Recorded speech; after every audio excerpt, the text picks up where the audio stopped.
আসসালামু আলাইকুম বন্ধুরা, সবাই কেমন আছে?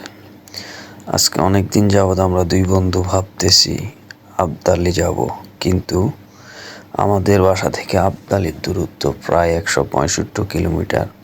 যাব করে অনেক দিন হয়ে গেছে, যাওয়া হয় না। তাই কালকে রাত্রে চিন্তা করলাম দুই বন্ধু মিলে যাই হবে হবে, আমরা কালকে চলে যাব, যে কথা সে কাজ। তাই রওনা দিয়ে দিলাম দুই বন্ধু মিলে। আমরা তো রওনা দিয়ে দিছি, আপনারা আছেন তো আমাদের সাথে। সাথে থাকুন, দেখতে থাকুন।